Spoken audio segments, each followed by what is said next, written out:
So in my journal, I started by doing a study on Peter.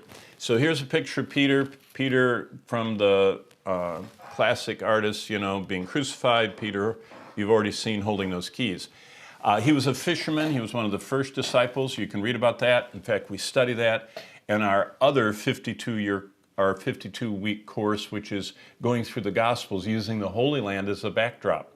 It's called the Land of the Book Video Study Tour. And you can read about that also down in the description of this video. And that's an incredible journey that we've taken. So far, we've taken 2,500 people physically to the Land of the Book, and we've taken, getting close to that number, virtually to the Land of the Book. And they actually go to the Holy Land, and they see the spot right here where Peter was called. He left everything, it says in Luke, to follow Christ. He was also called Cephas.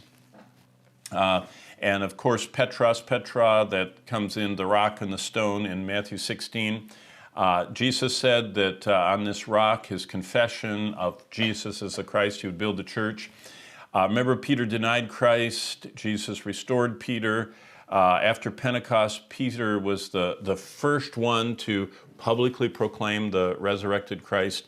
And then, of course, the largest church in the world is built on top of Nero's circus, chariot racing track in Rome, where an obelisk stood in the center, which is still gracing the spot of St. Peter's Cathedral.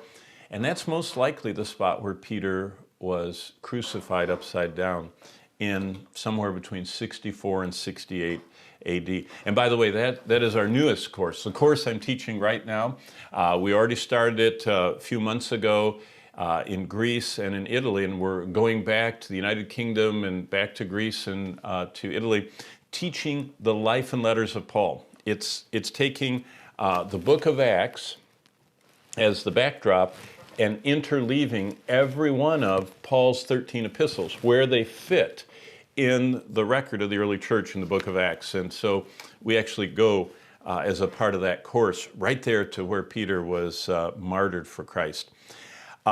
When you read the book of Acts, which is how we learn, the Gospels introduce us to Peter, and then the book of Acts kind of enlarges it. Look what Peter does.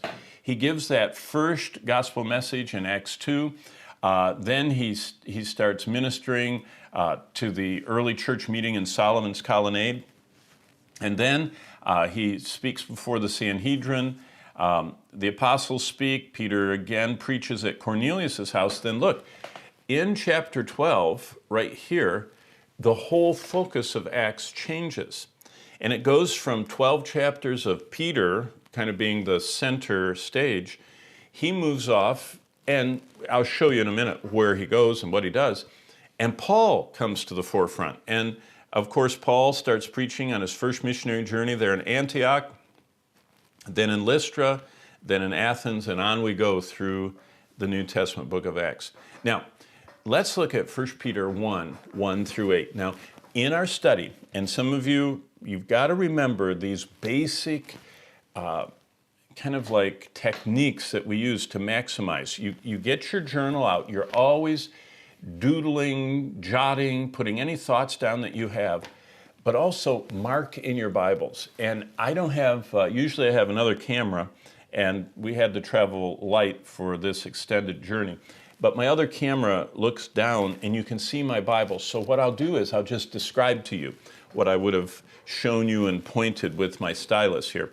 But in 1 Peter, chapter 1, verse 1, Peter, an apostle of Jesus Christ. So notice what I said right here. Peter was the most well-known apostle in the Gospels.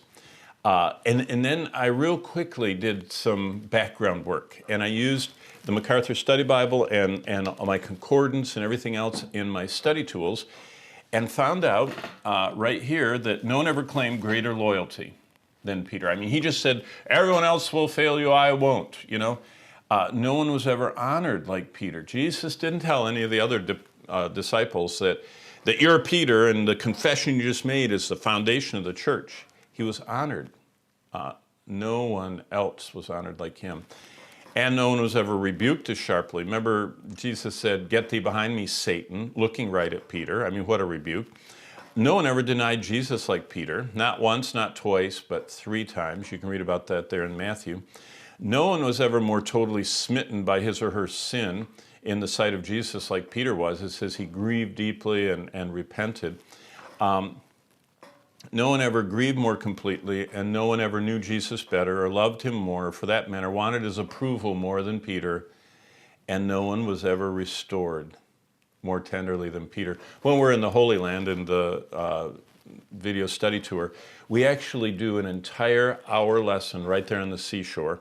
It's called the Church of the Primacy today in Israel, but it's a church built, and we don't go in the church, we go to the shore of the Sea of Galilee where Jesus restored Peter. Remember the little fire in the dark, and they were out fishing, and John says, "Hey, Peter, it looks like Jesus." And you remember Jesus tells them to cast their net on the other side. You remember that whole story. Well, we actually teach the whole 21st chapter. See right here, John 21.